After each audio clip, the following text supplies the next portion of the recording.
तो पहले मैं एक बार सबका स्वागत करती हूँ। Yes, please. या आप सबका मेरे घर में स्वागत है। स्वामी जी का बहुत बहुत धन्यवाद। मेरे घर में बहुत समय बाद came after long time, and we were having Kathopnishat classes, and Swami ji used to come every month, and I still miss those months spending Swami ji every month. 1.5 years. Yeah.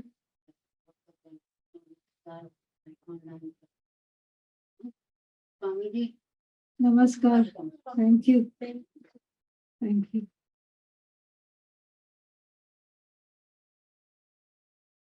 Om Parthaya Pratibodhitam Bhagavata Narayana Swayam Yasena Prathitam Purana Munina Madhye Mahabharatam Advaitaamritavarshini Bhagavati Ashtadashaadhyayini Amba Tvamanusandadhami Bhagavat Gite Bhavatveshini Yam Brahma Varunendra Rudra Marutaha Sumbanti Divyaistavai Vedasanga Kadopa something Ayantiyam Samada Dhyana Pasvita Pratena Manasa Yantiyam Yogina Tanna Vitusura Devaya Tasmai Namah Devaya Tasmai Namah Om Sahana Bhavatu Sahano Bhunaktu Om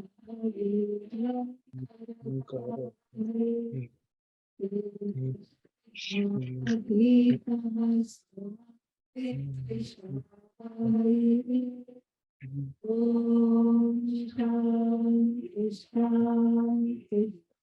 Shanti.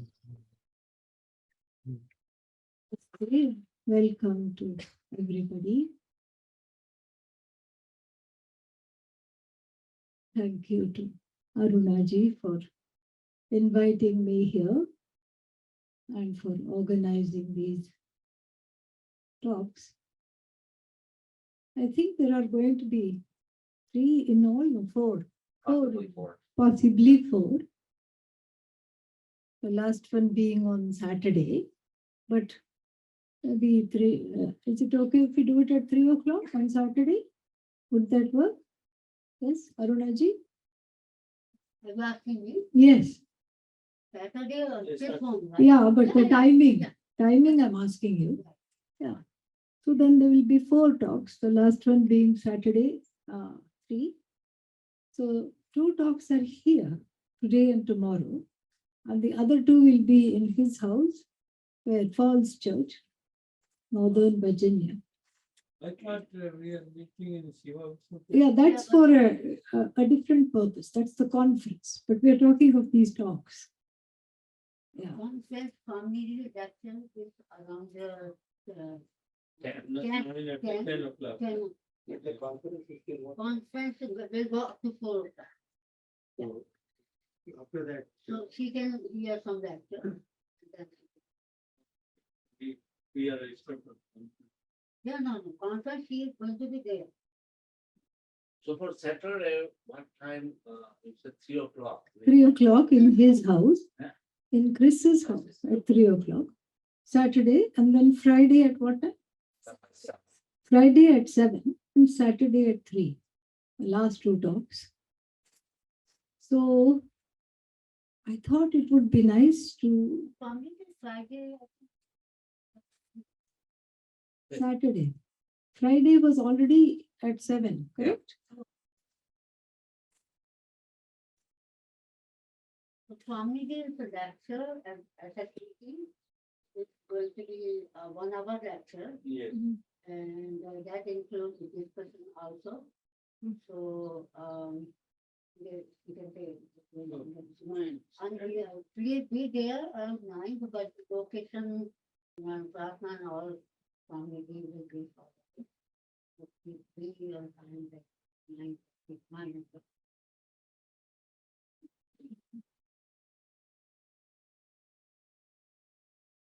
I thought it would be nice to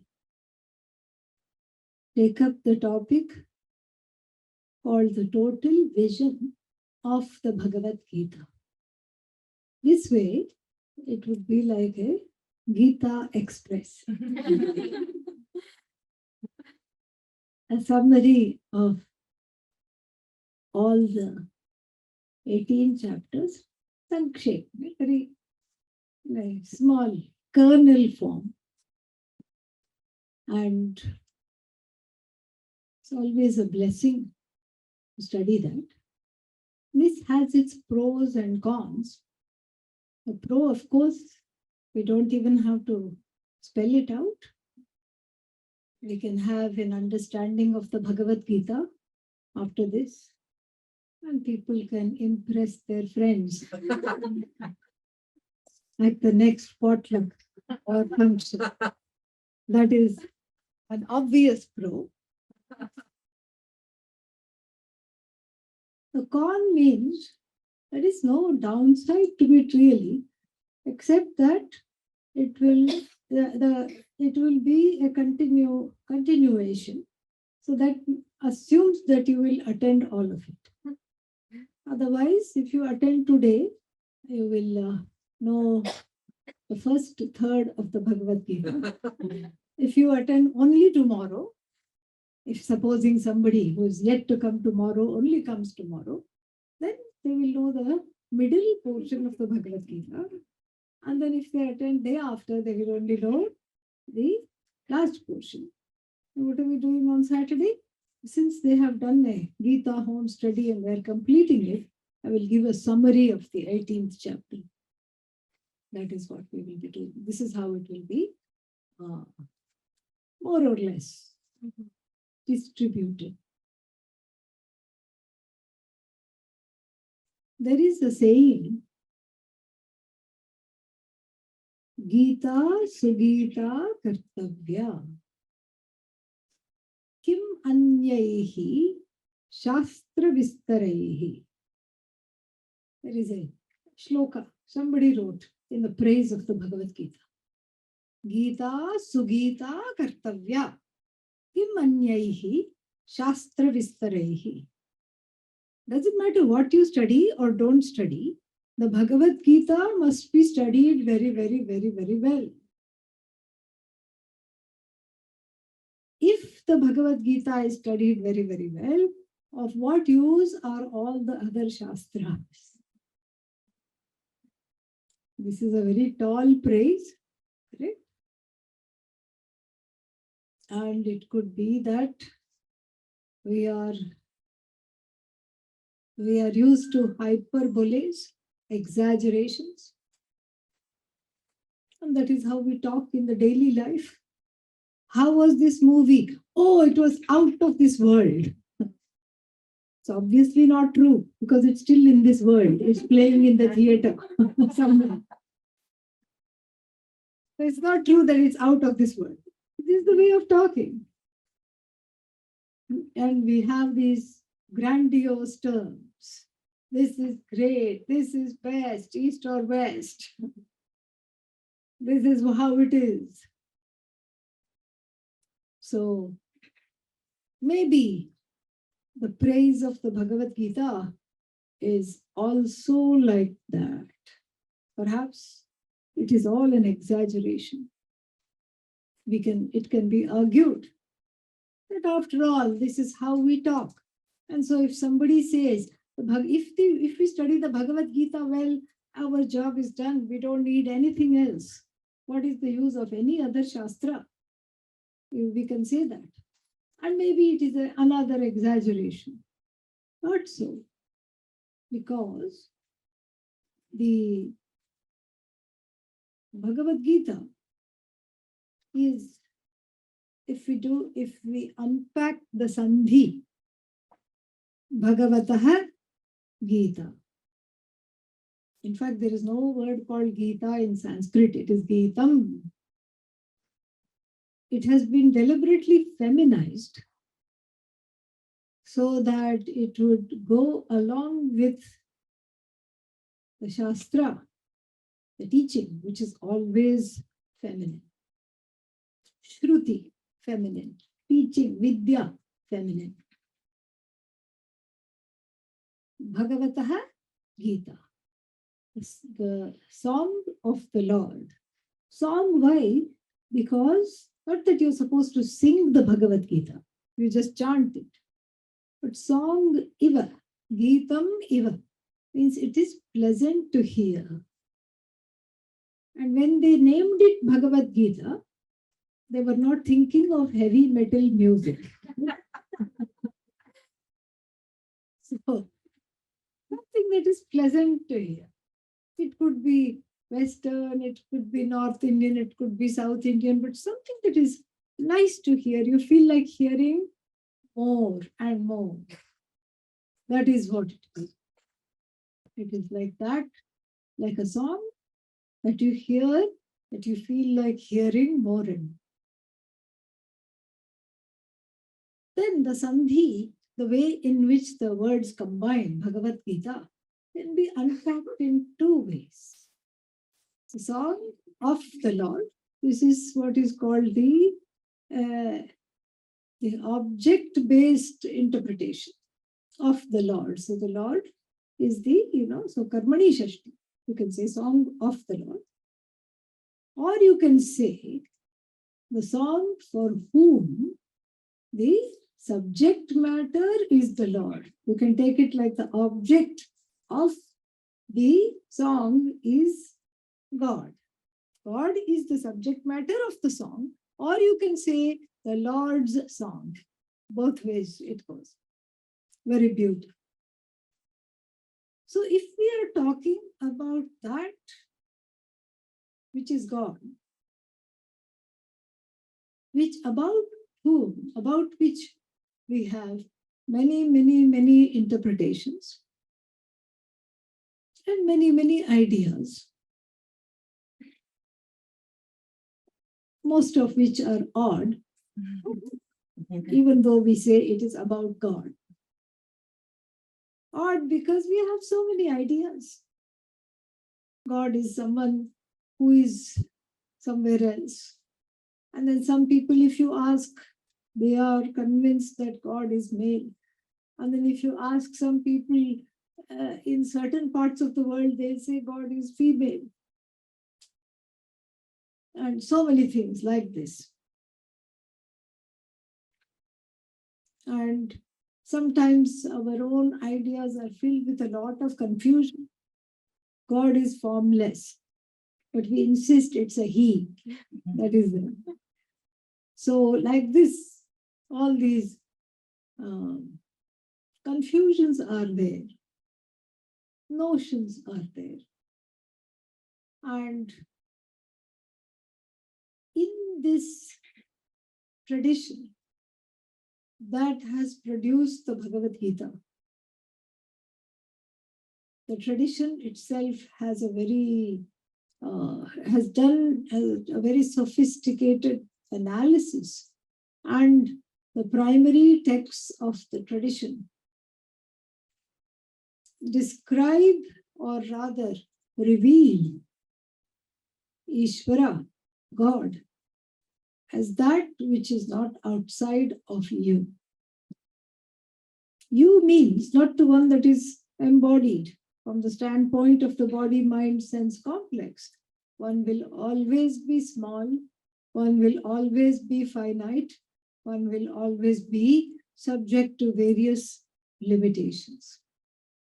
But we are talking about that which is the indweller of this body, mind, sense complex. And when everything that is finite is cognitively removed, what remains is awareness, that consciousness. And that consciousness is non-separate from that which is the cause of the universe. This is what is the revelation of what we call Vedanta Shastra.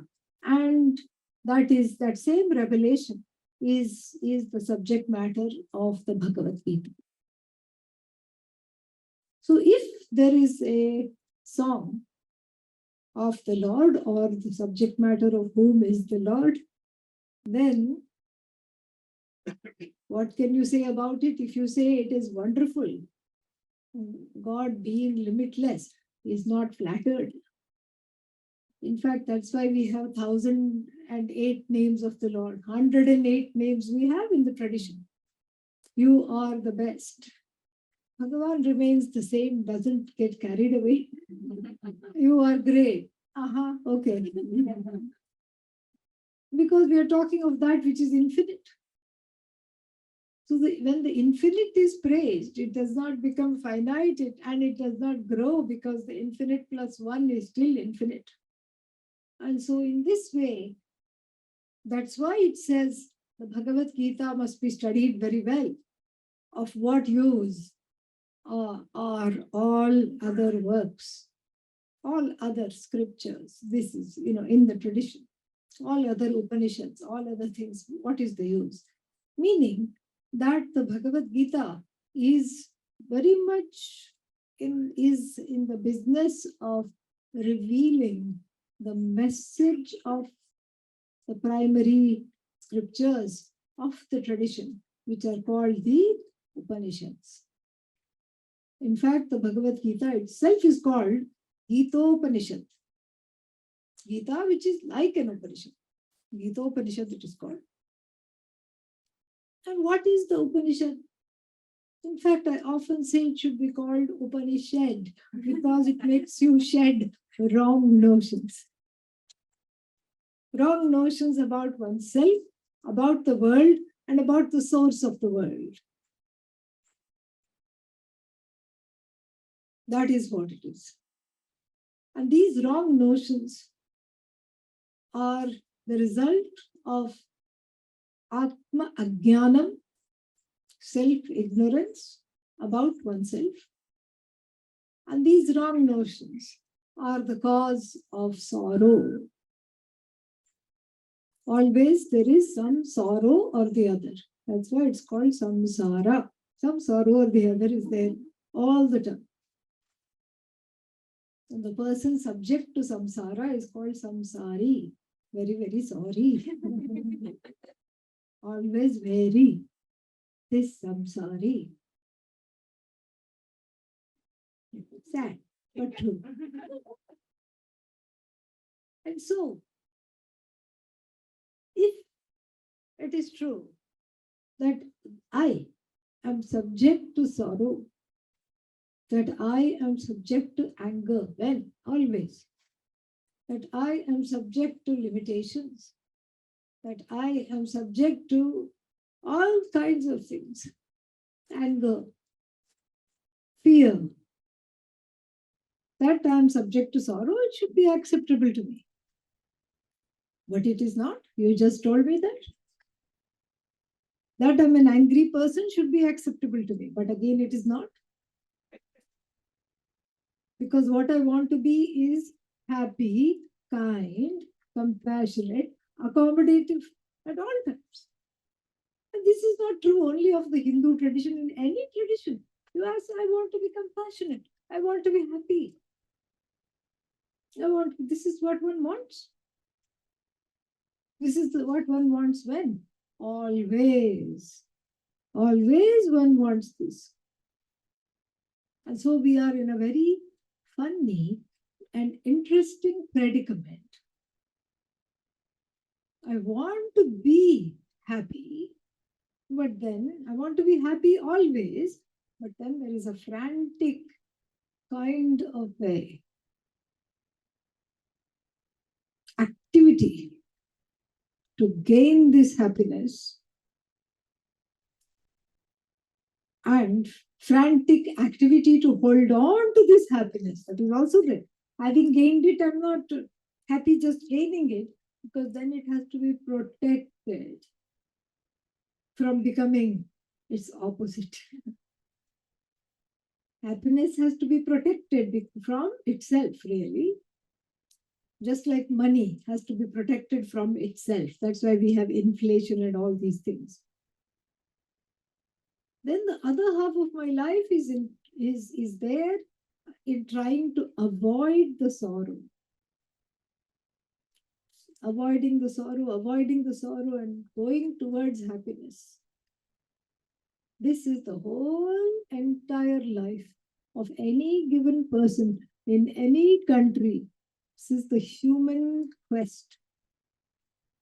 This is not a Muslim quest or a Hindu quest or any particular Buddhist quest. This is the quest of any person.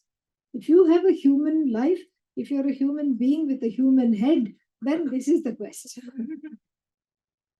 is the quest. And it seems like a setup, because I want to be happy. And then what? But wherever I go, there is sorrow. And then I have to fight off the sorrow and keep hanging on to the happiness whenever it comes. And when it comes, I don't know how to hold on to it. I don't know. And the more I hold on to it, the more it seems to be elusive, going away. Yeah. Very, very difficult to hold on to. So, then what to do? I don't want to give up this vision which is in keeping with the human quest. I want to be happy always. How do you know that this is the truth of you? Without having studied a single scripture of any tradition, how do you know that this is the truth of you? You know this because you have felt it. You have experienced it. When? You have experienced it in sleep. Whether the sleep comes in Vedanta class or at night when it is supposed to come.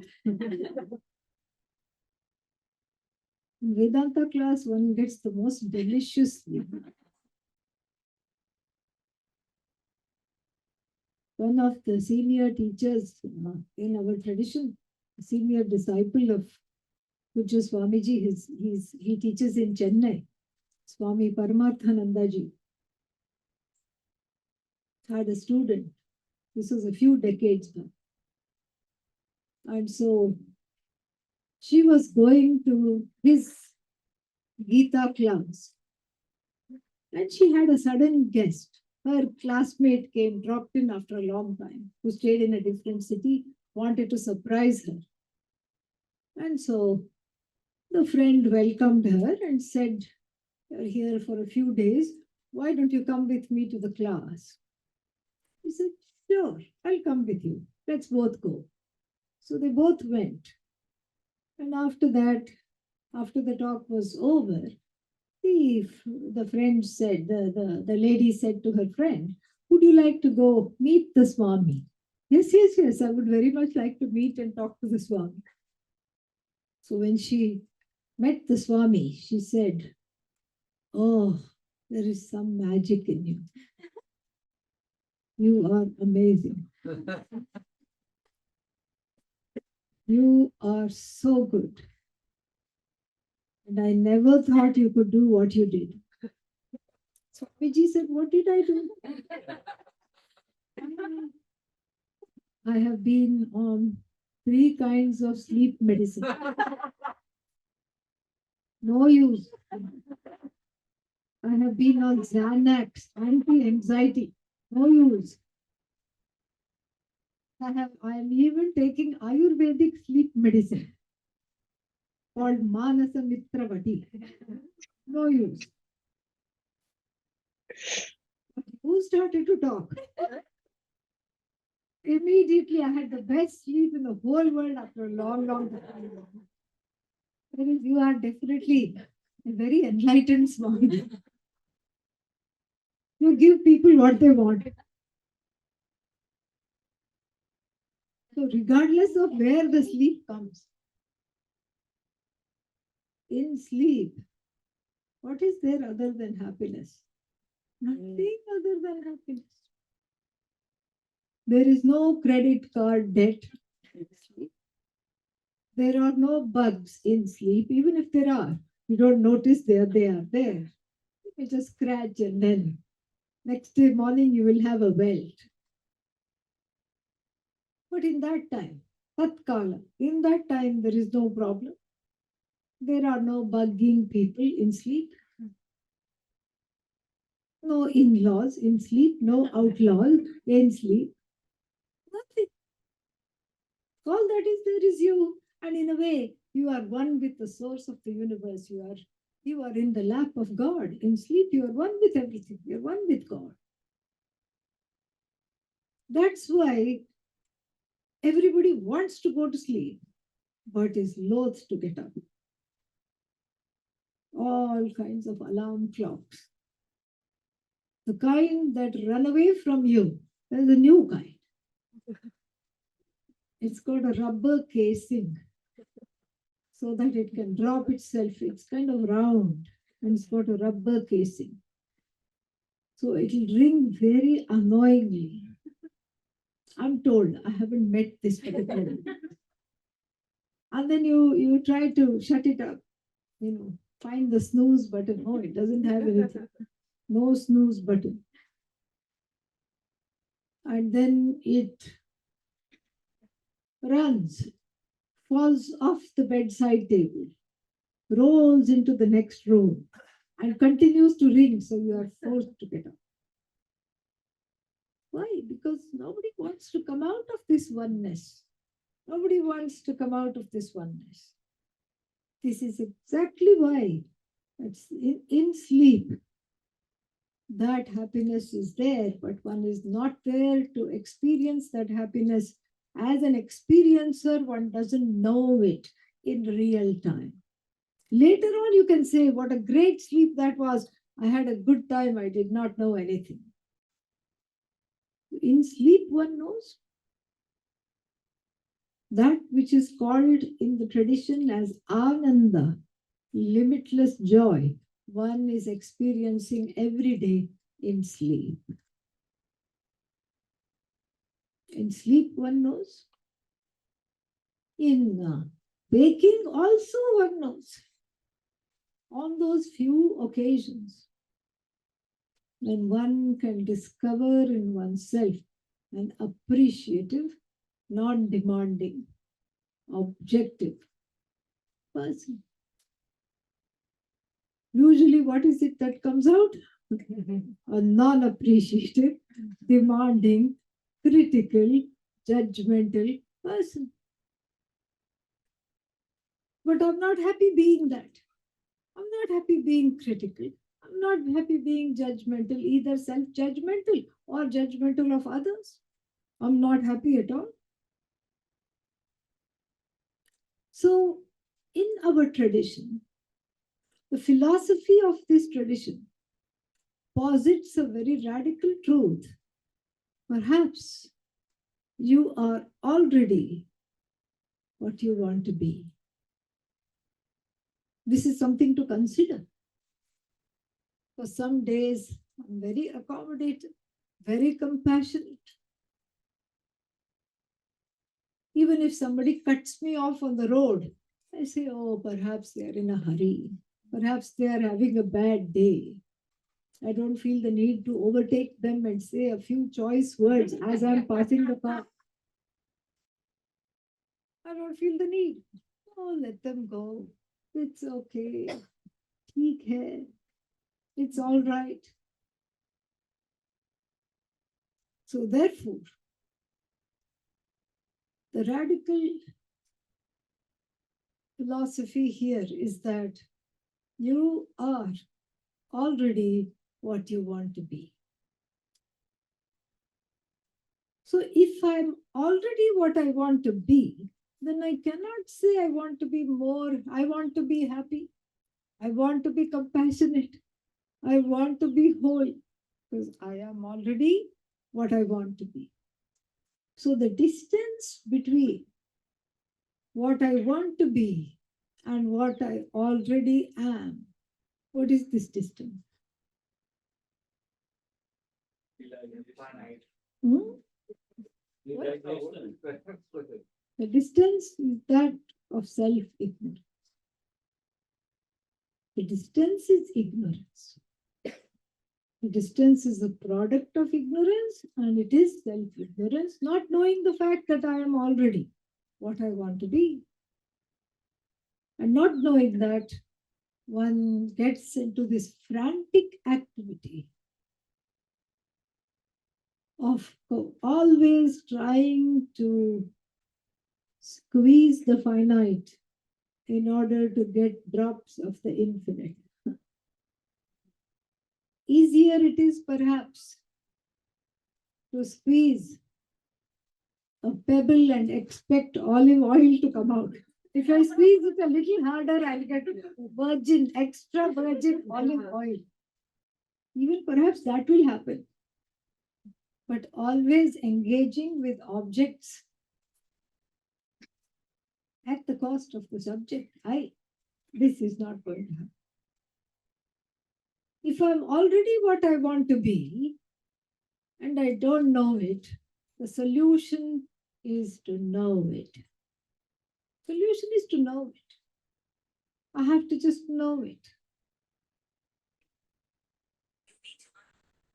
And that is what the Bhagavad Gita is all about.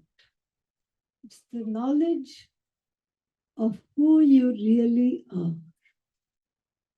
illustrated through a particular individual who finds him known as Arjuna, who finds himself in dire situation, the most dire situation. In fact, we feel sorry for him until we realize, oh, this is our situation also. Everybody's situation. And this poor Arjuna, what does he do? He's just keeping on, keeping on, keeping on. Stockpiling. He's a warrior, great commander-in-chief. He nurses a big sorrow. What is the sorrow?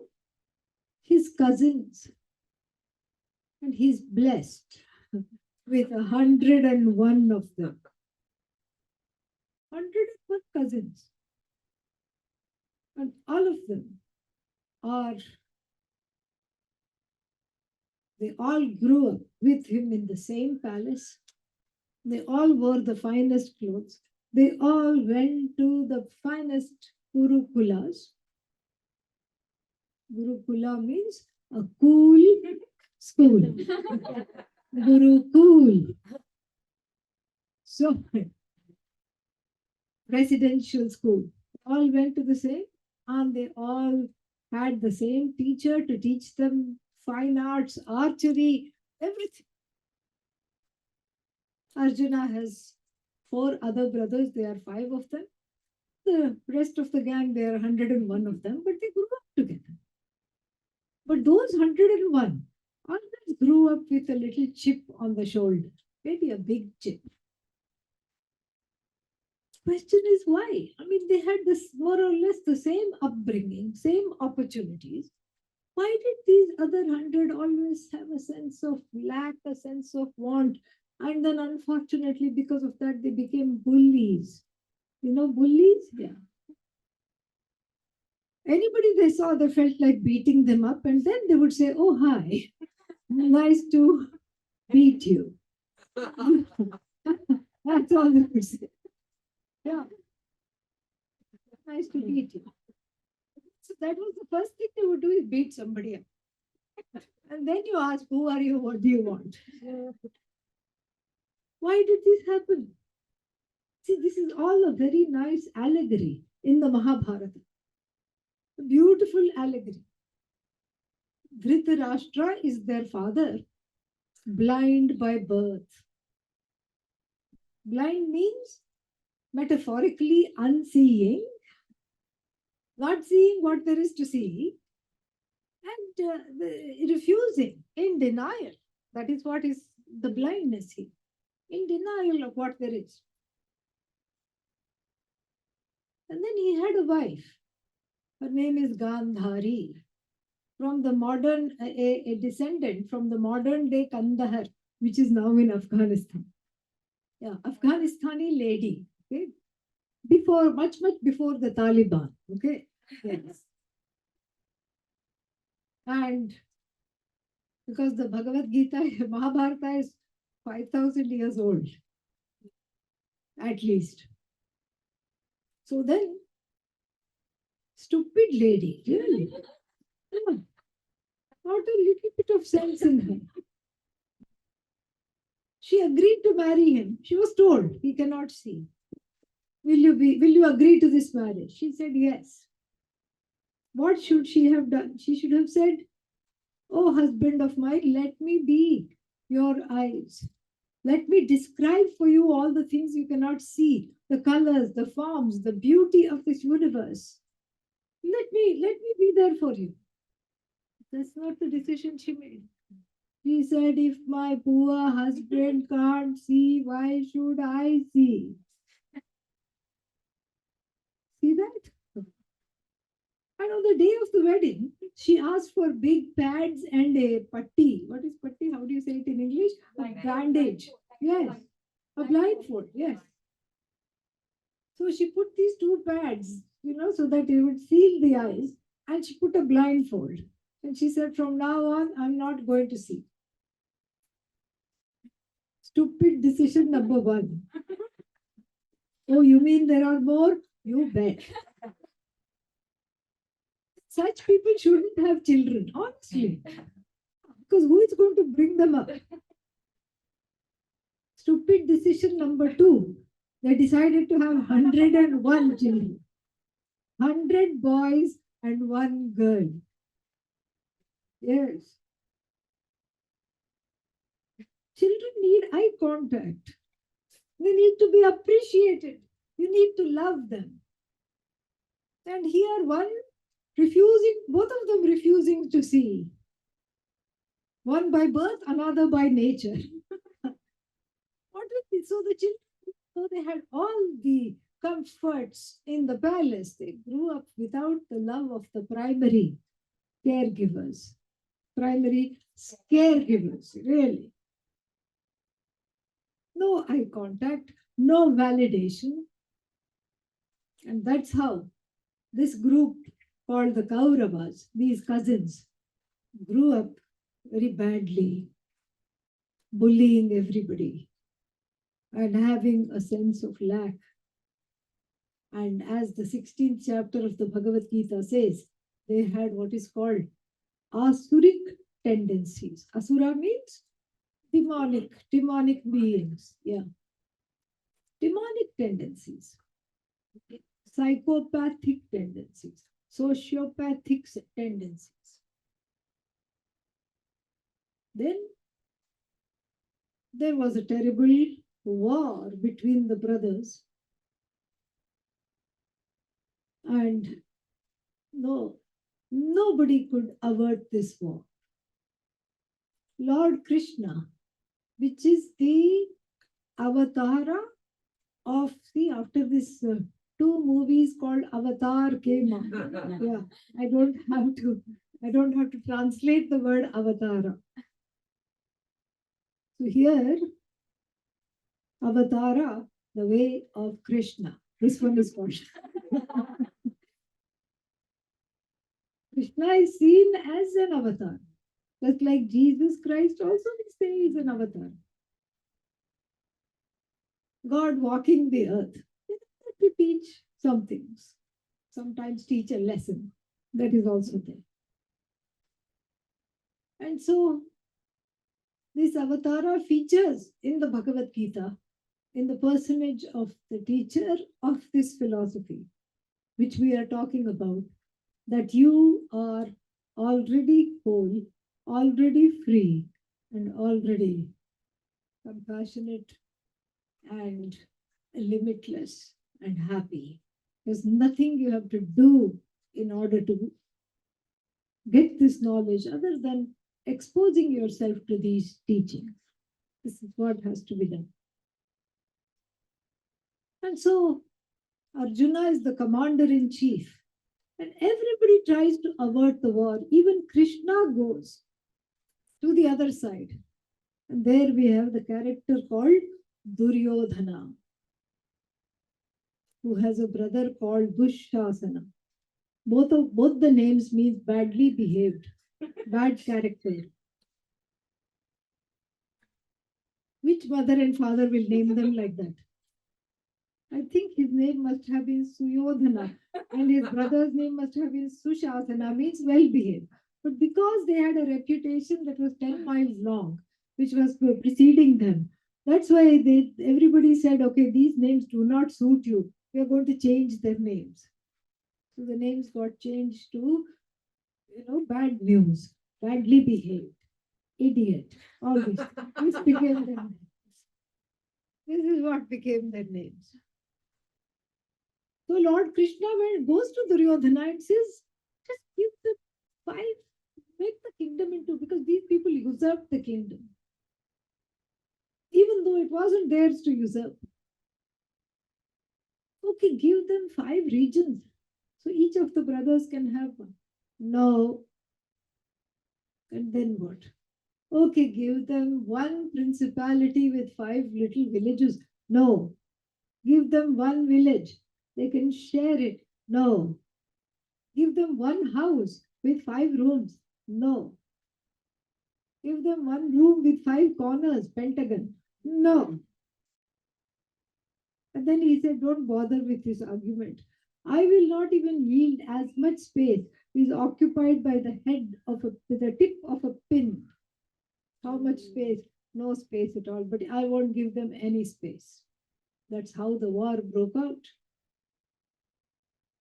And Arjuna, the war was to take place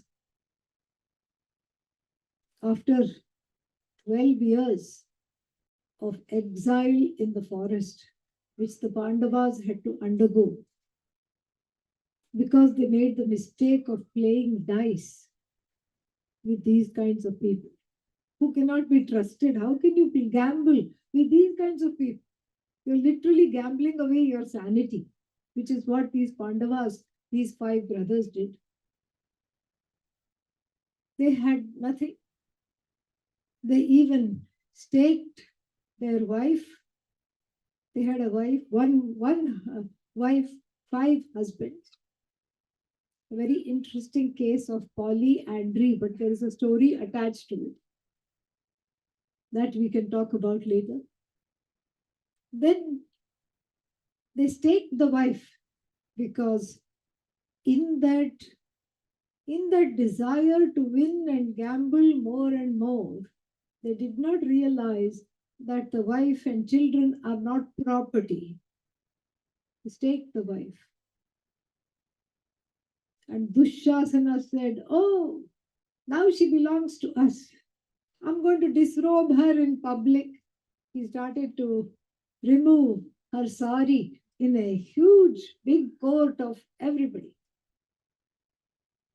And she first looked to her husbands. She had 5 of them, and all of them were like this with a head bowed down because they felt that they have staked her in this game of dice, so they cannot go and interfere. So she calls out to Krishna. She said, are you going to let this injustice happen? Do you want, all the women of the world to just lose their trust in you? And then he does some miracle by which the sari becomes longer and longer and longer. And Dushasana develops a repetitive shoulder injury. After keeping on pulling, nothing happens. One sari finishes, another sari comes, another, and the whole room is full of saris. But Draupadi's modesty, the wife's modesty, is saved. Then there is a little bit of another story also attached to this. Then they see all these beautiful saris there, magic saris by Lord Krishna that had just suddenly appeared. So Dushasana, even though he was defeated in this enterprise of trying to disrobe Draupadi in this public court, he still felt like, oh, I'm not a loser. Look, we have all these wonderful saris. So he told all the wives of the Kauravas, at least 100 of them, but maybe, in those days, each one had a harem. So I think, they had all these, so many wives. So he told all of them, what are you looking at? Here, grab whichever color you like. Go wear it and come. And everybody will have magic saris. So magic saris, these women came out wearing. The magic saris disappeared because their work was done. This is what it says. So sad story, because why do the women have to pay for all the bad behavior of the men? So then the war was unavoidable. So that's why they had to go for 12 years incognito. 12 years in the forest, 1 year incognito, and after that, they said they'll give the kingdom back. They did not give the kingdom back. And so the war ensued. Arjuna had been waiting for this moment. He was filled with just so much disgust for these people and their nefarious ways, because they wouldn't let them even be calmly living in the forest. They would hunt them down and trouble them and try to do all kinds of things. So Arjuna very quickly wanted to make short shrift of them. He couldn't wait for the war. He really wanted the war very, very badly right then. And then came the time where Lord Krishna became the charioteer of Arjuna. Because Arjuna went to Lord Krishna and said, I want you to be with me. Krishna said, I don't take sides. I really don't take sides. I can be with you, but you can either have a non-fighting me or I have an army. Lord Krishna was the king, so he had an army. You can take my army. The Yadava army, famous. Only one Yadava can destroy another Yadava, an indestructible army. Yet Arjuna says, I want you with me, I don't want anything else. And so since he cannot hang around the battlefield just like that, he just sat in the chariot and became the driver. And Arjuna forgets it is Krishna driving the chariot.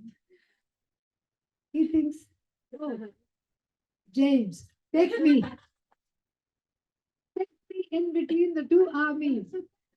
Tenayor ubhayor madhye ratham sthapaya mechyuta yavadeta nireksheham yodhukaman avasthitan kairmaya saha yodhavyam asmin rana samudyame. Let me see who dare fight with me in this terrible battle. Let me see who it is. Who these people are. Take my chariot and put it in between the two armies so that I can inspect everything. And Krishna just says yes. But Krishna is very, very clever. He knows this is a teaching moment and he's not going to lose this teaching moment. Takes it in between the two armies, all right, but puts the chariot right where all the elders are there. Elders, young boys. Basically, two categories of people in whose lap Arjuna had played and other nephews who had played in his own lap. These are the people that Arjuna encountered. Then, like this, it went on. Arjuna lost all his confidence. He could not look in the eyes of Bhishma, the great grandsire of the war. He could not make eyes with his teacher, Drona, who had unfortunately, due to wrong priorities, joined the other side, even though he should have been. He could not make eye contact with a lot of these people who had really gone to the wrong side. He did not know what to do, what to say, how to be. And seeing all the elders, he lost his confidence. And like a 5-year-old child who says, Mom, I have stomachache. I'm not going to school today. He said, Krishna, I don't want to fight this war. What for? Victory. What is the victory? Victory is for the sake of kingdom. And what is the use of kingdom if the people with whom we enjoy the kingdom are not there? Meaning the other side will be vanquished. Why will you want to enjoy the kingdom with these people who had done so much harm to you? It's a psychological problem. Age-old psychological problem where one continues to be surrounded by toxic people and chooses to be around these toxic relationships, even though one can easily walk out. This is how it is. And so sometimes what happens is that, there is some, what is that called? Stockholm syndrome. Stockholm syndrome. There was a bank robbery in 1920s or something. I don't know when, but there was a bank robbery, maybe 50s. There was a bank robbery in Stockholm Bank, and one hostage was there. A few hostages were there, and the robber took these hostages, and there was a standoff inside the bank for almost a week. After the 6th day, the hostages were rescued. And surprisingly, they would not go home. They were more concerned about the welfare of the robber. Oh, please don't put him in jail. At least he was kind. At least he didn't kill us. Like this, they were making preposterous excuses for him. So this is called Stockholm syndrome, where as a coping mechanism, one makes excuses for the conquerors. And this is exactly where we find in the same situation, Arjuna making excuses for all these people. Of what use is the victory? Victory is for kingdom. Why should I have kingdom? For enjoyment. Then what is the use of enjoyment without those people who I have to kill? I have to kill my own people. This is terrible. I don't want this at all. Therefore, what are you going to do?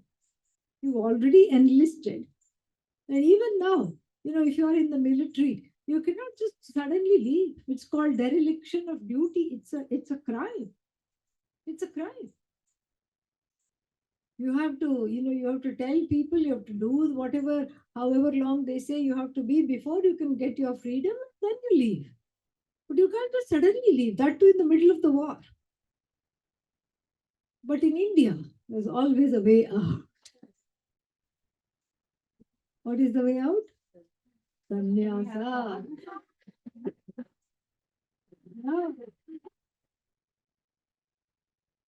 You just grab the first piece of orange cloth that you can get. Even if it's in the shape of a mask, doesn't matter. Got a piece of orange. And then what do? You say, okay, I want to renounce all my duties. Why? In order to be one with these teachings, in order to have time to study. And all I want to do is study, do some seva, do some service to the universe. That's all I do. I teach, I study, I just live this life. Arjuna didn't think that far. Arjuna was just operating under the maxim, when the going gets tough, the tough get going. That's all it is. And he was looking for a way out. And then he mentally visualized himself. I think I will look good in orange. I should go on Amazon.in, India, okay? And then order a few dhotis, few wraps, and slowly push off from this war. Go to Haridwar. where half the people are in orange, even today. Rishikesh, Haridwar, all these places. When I was in Rishikesh once, long back, when I was studying there, I had a cold. And so I went to a pharmacy, like a, what is that called? Medical shop. And it was run by sannyasis, two of them. And then they said, I just want some Vicks. They said, no, Vicks is not very good. You need, if you just buy Vicks, you'll need to pray a lot for this cold to go. Instead, you buy this, they gave something else. And then they didn't know where it was. So it was somewhere up, perched. And so another sannyasi climbed the ladder, very spry fellow, climbed the ladder very quickly and then got that ointment and got some pills and said, you take this, you take this. And then, he saw that I was also in orange, but then he got a little worried whether he's going to get paid or not. Yeah. So he pointed to the sign. The elder sannyasi pointed to the sign which said, cash today, credit tomorrow. Very clever, successful shop. So Arjuna thought, I'll just go there, sit under a tree.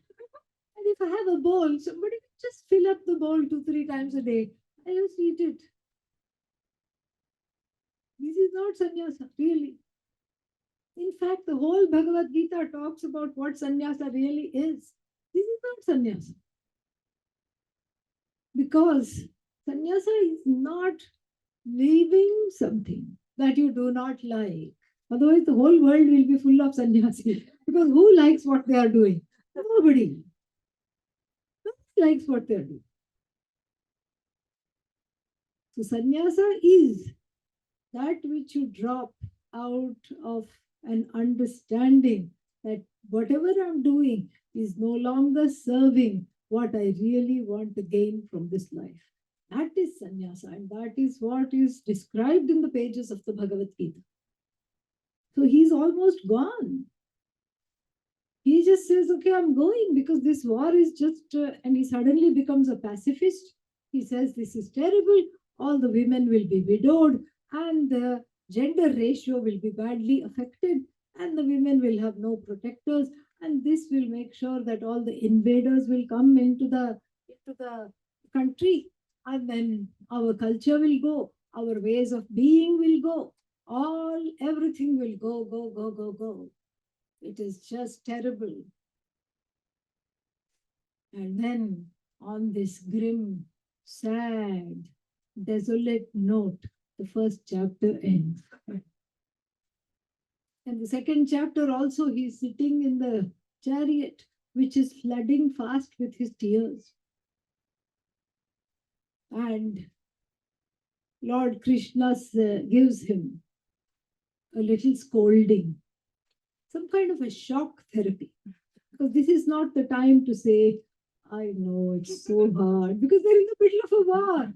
It's already been declared. The kettle drums have been are going. Somebody is blowing the conch shell, and arrows are whizzing past. This is not the time to. There is no time to say take your time.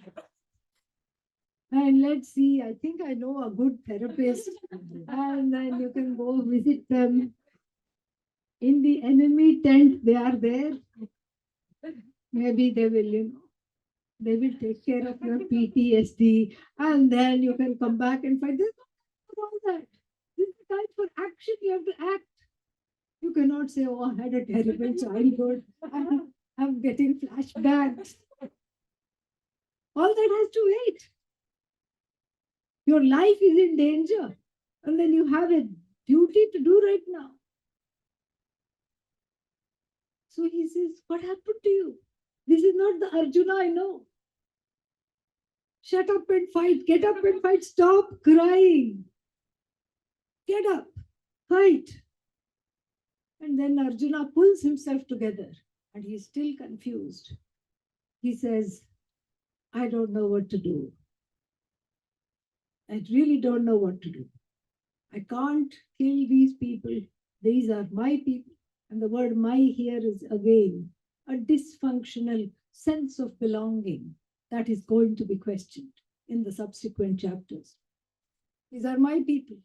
And I don't know how to destroy them. I don't know why to destroy them. I don't know how to kill them. I don't want to kill them. You tell me what is the best thing to do. You tell me what to do. And that's how the teaching begins.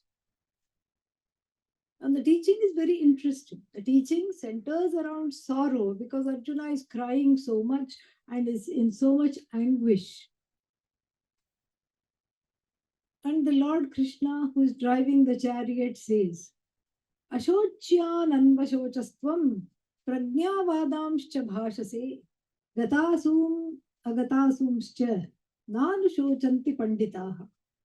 Oh Arjuna, you're talking like a pandit.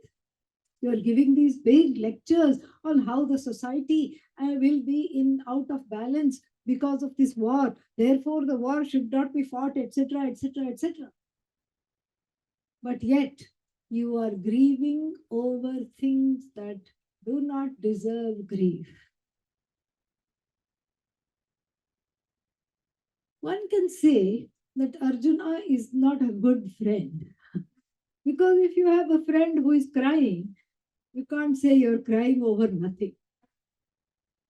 Then the friend will no longer be a friend. You have to pat them on the back and you say, I understand, it's so difficult. All that is appropriate response as a friend. But here, Arjuna is not being a friend. He is teaching. He's being a teacher. So he's just pointing out something from the standpoint of being a teacher that has to be looked into very carefully. Oh Arjuna, he says, you are grieving over that which must not be grieved over. And there are only two categories of things that become the cause of grief, he says. One is Gata Savaha and the other one is Agata Savaha. What is this Gata Savaha and Agata Savaha? Gata Savaha means those from whom the breath has departed. Means what? Dead. Fancy way of saying dead. Those from whom the breath is yet to depart. Alive for now. Right now, alive. Next moment, we don't know. There's only two categories. So those from whom the breath is departed. What is the point if you grieve? Are they going to come back to life? Those from whom the breath is yet to depart. If you grieve and if you worry that they are going to go, they are going to go, they are going to go, can they be held back? No. Whatever is going to happen will happen. Why? And what is it happening to? It's happening to the body. It's happening, the ending comes to the body. Not to the person. That person is invincible. That which indwells this body, mind, sense complex is a presence that never comes to an end. That keeps changing form, changing name. But its existence is there always.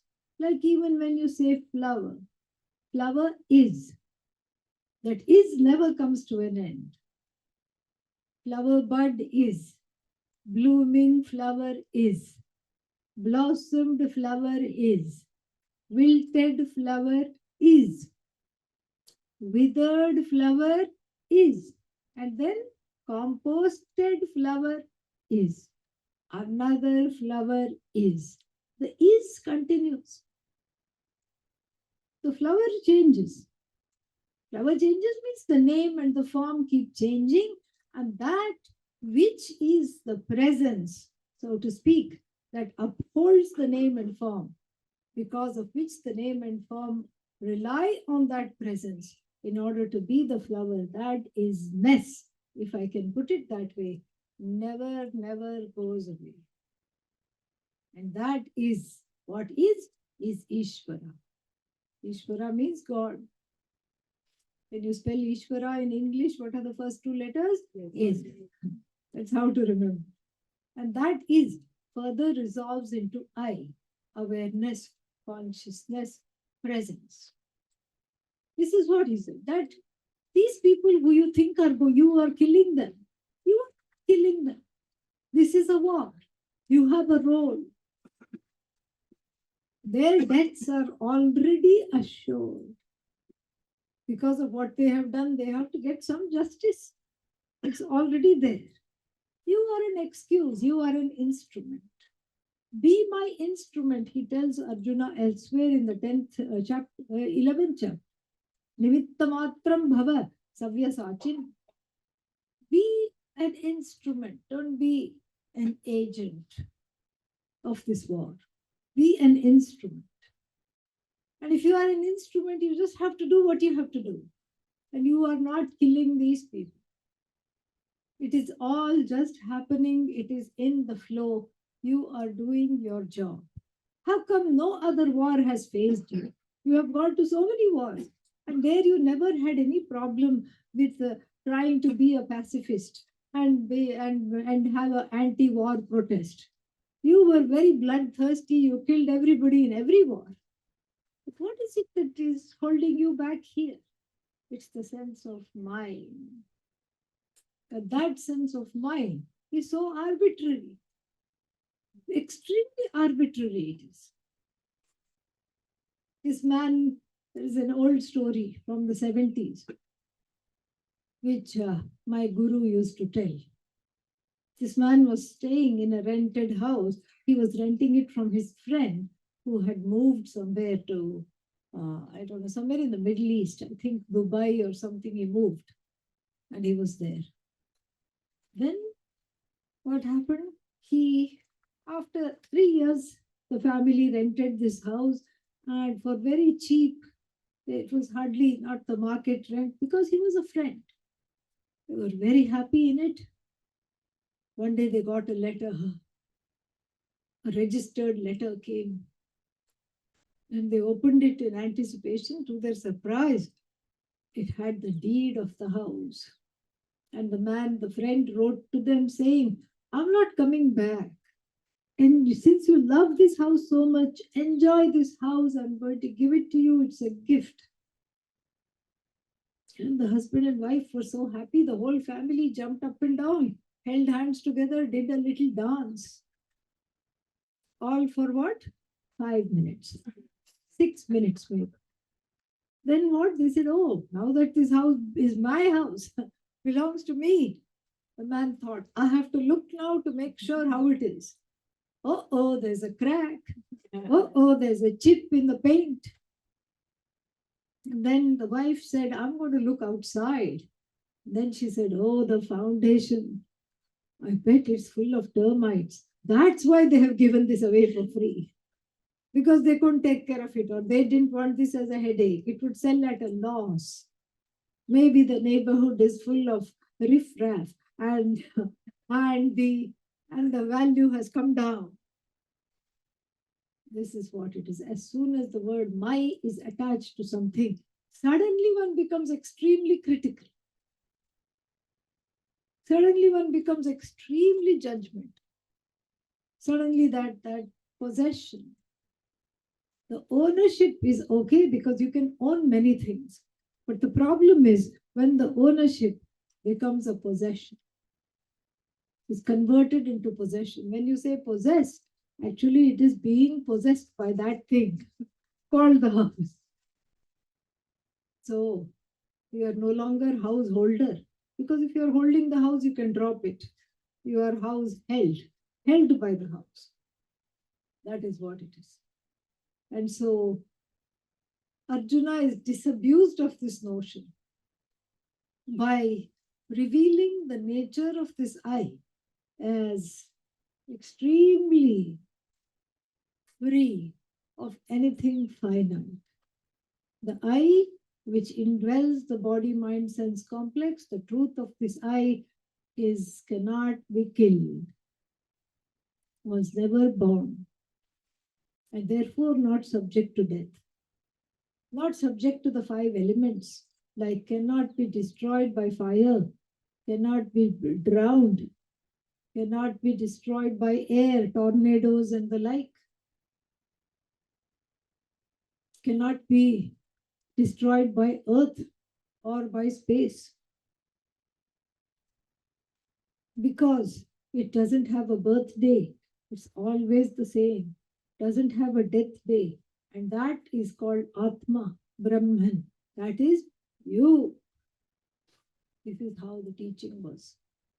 So the second chapter unfolds this beautiful truth of the I as the indweller of this body, mind, sense complex, that which is not subject to sorrow, that which is itself infinite. And so then what about this body, mind, sense complex? The body, mind, sense complex is the one that is animated by this I. But because of the presence of the ahankara, the ego, which owns up everything as itself, which misidentifies the body to be itself. I am as good as the body. I am as good as the mind. I am as good as what I do. I am as good as what I endure. This is what is the big mistake. And this mistake is what needs to be removed. Arjuna is told. Then, how to remove it? Well, you have to study this knowledge, and you can help yourself to a lifestyle that is in keeping with this vision, a lifestyle that is given to service and self-growth. That is what is called karma yoga. That is the lifestyle.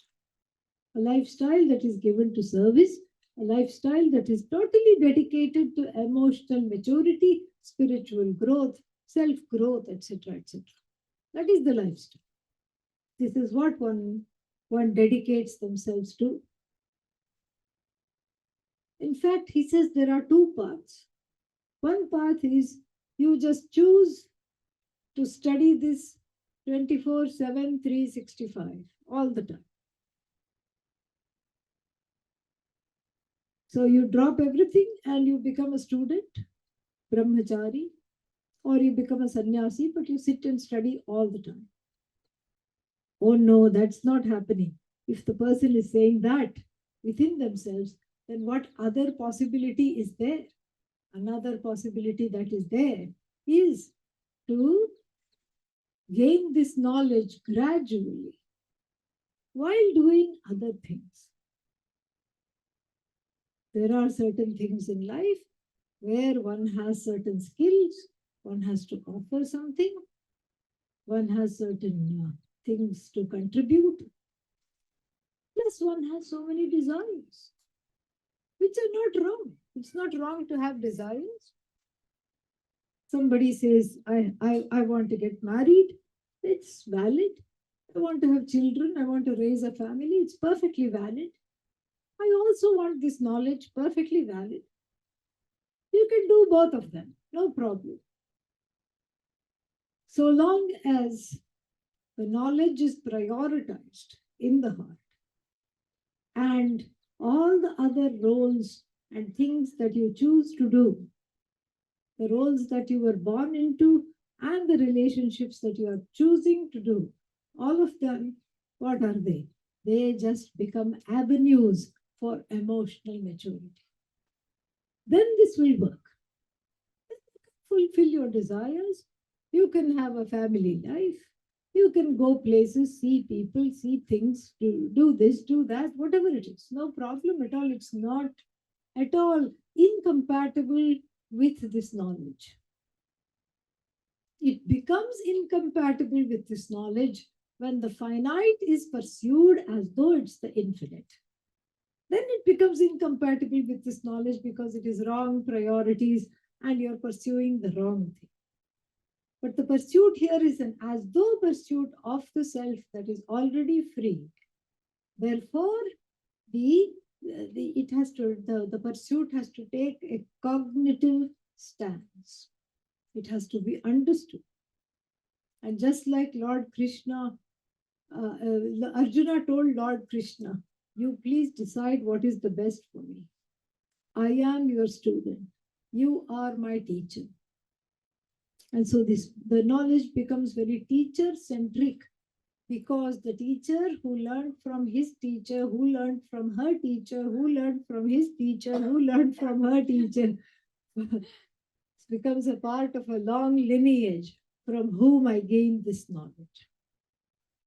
The knowledge is teacher-centric, but then it is also scripture-centric, where the teacher is just an amplifier, like this microphone of the knowledge.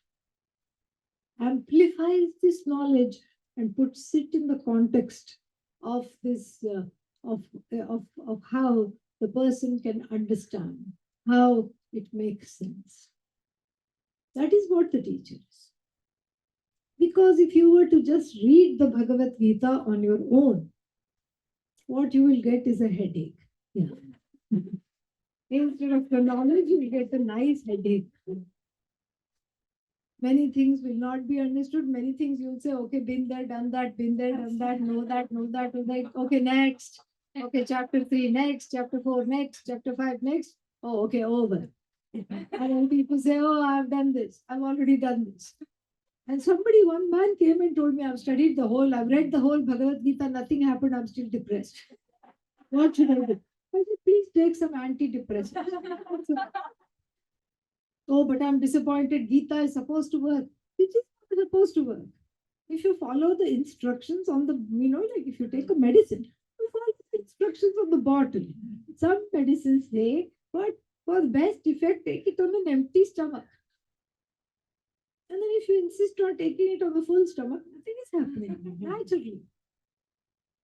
Here, so the Bhagavad Gita also likewise is ingested after the heart is emptied of strong preferences and strong prejudices.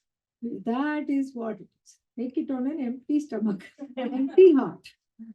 There should be some space for the knowledge to go, for the knowledge to grow. There should be some space. It has to take root. Otherwise, it's like throwing seeds on a hot rock. How will they germinate? You have to create a fertile ground for the teachings to grow. And that is Karma Yoga. That is what is called Karma Yoga. Creating space for these chapters to really, really sink in. For the message of these chapters to sink in, there has to be some kind of a space that is there. And that space is created by making every relationship and every action that one engages in into a conscious prayer, into a form that is nothing but a conscious prayer. And in that conscious prayer, there is growth, because prayer is not just something that I sit in a temple or in a church or in a mosque and do. Prayer is in the way I perform every single action. That you convert your action into prayer. Everything that you have to do, you grow to like what you have to do, simply because you have now understood you can't always do as you like. So you become a person that likes whatever they have to do. This transformation is Karma Yoga, where God is at the center of your life and everything that you do is an offering. That itself shows that you won't do anything against Dharma. Dharma is very much there. That which is right, that which is correct is what you will do. And then the results of action here in this picture called Karma Yoga are not very important, because the only result of action that I want from all my actions is to grow out of my limitations, of my feeling that I'm always targeted, of my smallness. That is what I want. And this is exactly the that which is described here. This is what is described as karma yoga. Every relationship is valid, every desire is valid, so long as it doesn't hurt somebody else, so long as I'm not riding roughshod over over the desires of other people, so long as I'm not competing wrongly and in an unhealthful way. All desires are valid. So, if I am in the right, if I'm following all the ethical things, then no desire is wrong. But how do I go about fulfilling the desires? That is karma yoga. Prayerfully. Prayerfully. And I allow things that are not fulfillable. Unfulfillable desires are dropped. Like my teacher used to say, the problem with desires is that most of the things are what? Illegal. Some of them are immoral. Some of them have too many calories. Well, fattening. So in this way, one outgrows the desires. Really, one trains the heart to just let go of the desires. And there is a little freedom in relation to those desires. One commands a certain kind of a freedom. And equipped with that, one becomes so mature that the desires themselves slowly drop off without even a conscious attempt to try to manage them. It's not about control. It is called the philosophy of desire management. By shifting the focus from being obsessed with the results of action, shifting the focus from that to self-growth. Self-growth comes because of disappointment. Self-growth comes when there is some hardship. Self-growth comes because one understands one can't have everything that one likes. And so, equipped with this self-growth, the person becomes ready for this knowledge. There are some more. This brings us to the close of chapter 3, Karma Yoga. There are a few other things to discuss before we finish the first third of it. We can continue tomorrow. We have plenty of time. This was actually the crux of it. So I took a longer time to describe this. And then so when we meet tomorrow, we'll continue with the message of the Bhagavad Gita, which is a very important message on self-growth and how to prepare to the heart to receive these teachings, which are very universal and which are beneficial to me, to let go of the sorrow and live freely. Thank you. Om Purnamada Purnamidam Purnat Purnamudachyate Purnasya Purnashishyate. Om Shanti Shanti Shanti. Hari Om Shri Guru Namaha. Hari Om. Any questions?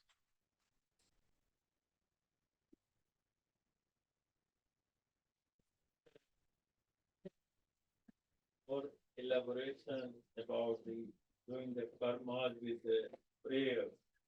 Yeah. Karma is prayer, yes.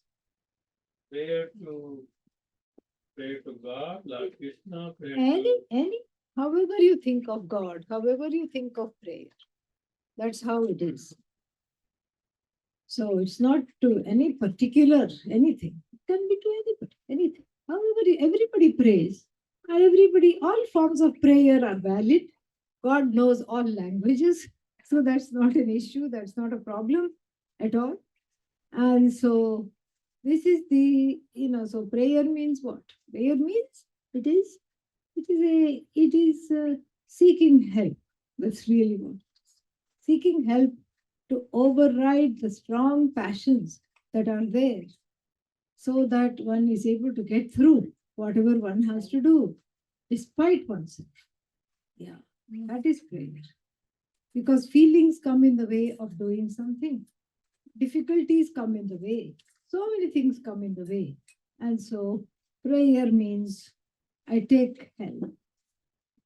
Dealing with the outcome of the result of action as well. So many things I wanted to happen, but they don't happen. All that I take help. And then I convert whatever I do as an offering, as a wonderful offering for that nameless, formless one who is known by all names, all forms. So I give it as an offering. So when you give it as an offering, there is nothing to expect back, you see. That's the beautiful thing. You cannot tell Bhagavan, yesterday I gave you 108 modaks. So therefore you have to give me something nice today. Even though people in India do that. That is a form of devotion. Even. I gave you this, you see, as though Bhagavan is waiting for modaks. But that's how it is. I gave you this, so you need to give me this back. Well, that's not how it works. Offering means you give it away. And when you've given it away, you don't expect it back. And then there is growth as a result.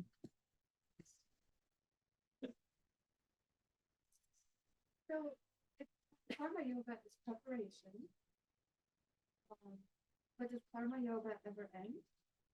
Yes. Once you understand the reason why this preparation is being done, it does end. Yes. It culminates into this, an expression of this knowledge. Yes. And so far, the person who has this knowledge, they don't have to do anything.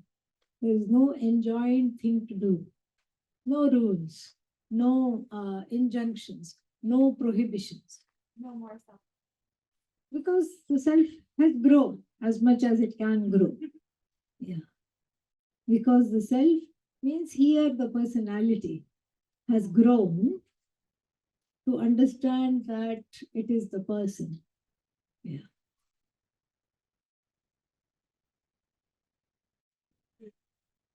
As we say in Bhagavad Gita, that karma yoga is primary, like I'm not saying that other yogas are not important, because Arjuna didn't want to fight. Yeah. Suppose, and I'm so happy that he didn't want to fight. Because if he had fought the war, then there will be no Bhagavad Gita. So, He did fight the war, but after 18 chapters. say, he had said, okay, I'm fighting. Then Krishna doesn't have teaching. So that way, I'm very, not the whole world should be grateful to Arjuna that first he refused. Correct. Then he agreed. Yes, yes. But in the end, when he agrees to fight, then Krishna stops teaching him. Because that means that in the entire whole Bhagavad Gita, the Karam that his Krishna's goal is to inspire him to do his duty. No. No? The Gita is a moksha shastra, not a karma shastra. It's a treatise of liberation, not an injunction to do. Even though the freedom fighters, etc., have seen it as some kind of they're inspired. Many people are inspired because it asks you to do something. The freedom fighters that got India's independence were very inspired by the Bhagavad Gita. Like, oh, we should also rise up. Bal, Gangadhar Tilak, and so many other people. They all thought that this is a good thing. They were inspired by the Bhagavad Gita. But then that may be well and true, and that I'm glad they were inspired. But the message of the Bhagavad Gita is not to keep doing things. No. But what happened to Arjuna could happen to anybody in that situation. Yes, absolutely, absolutely. Arjuna was asked to do because he was not ready to not do. Exactly. That's why one has to do. Until you're ready to not do. Swamiji, I was listening Swamiji, one of the lecture where he, he used to say, "Kya baat," like this, like that. And then in one of the lecture, he was saying that when they were in exile, Arjuna never asked for sannyasa. As soon as this problem, Right. he wanted to run away from it. That's what I was telling. When the going gets tough, the tough get going. Correct. Somebody did that. I guess that's why, because even when we are in despair, and when you pick up a Bhagavad Gita and really study it, Yes, maybe you reach a, basically it's your battle in your own life. absolutely. And It's the inner Kurukshetra battle. And then once you have atmasat, that teaching, then I guess you can refer to it if you think that, oh, you're falling off the wagon again or something. But then you can live. Then you are ready to face the life the way as it comes. Absolutely. But Swamiji, in verses, second chapter, verses 31 to 38, Bhagavan tells Arjuna to follow the dharma. He's telling him dharma that he has to do, otherwise he will, 1858 also says, Vinashtati. So he's saying, basically, if you don't do the dharma, then you will go to Vina. So it does tell him, maybe because he asked it, he wants to say, I want to go do moksha.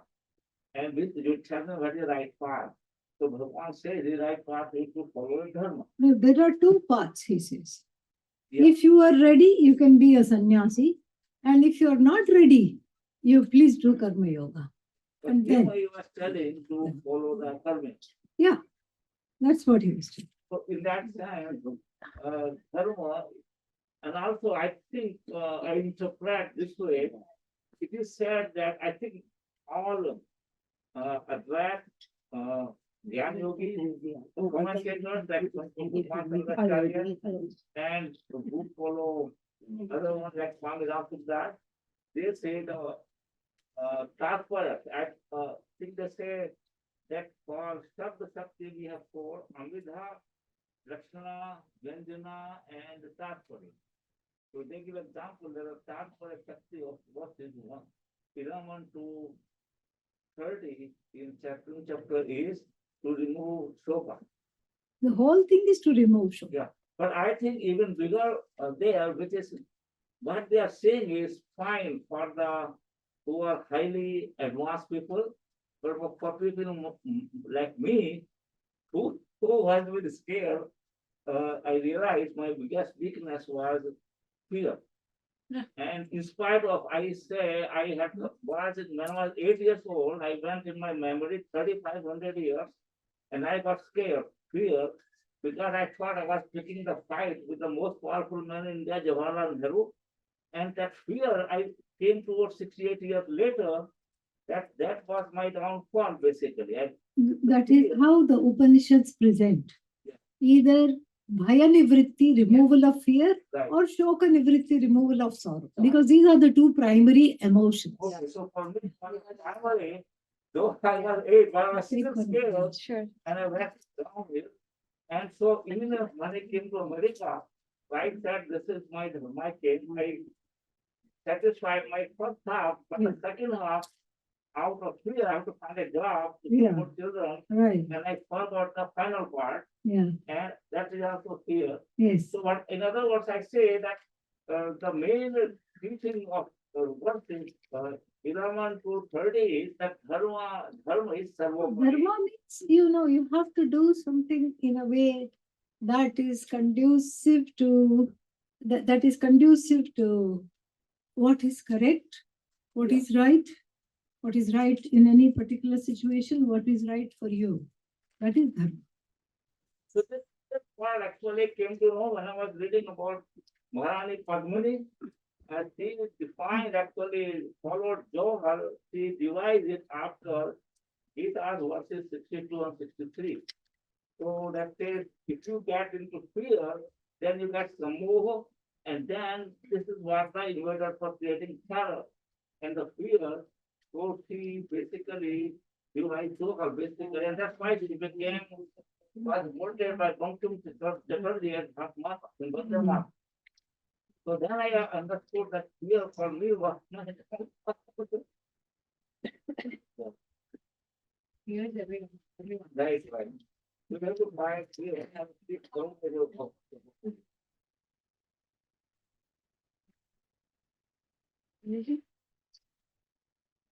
Yes, Prasad. Eat Prasad.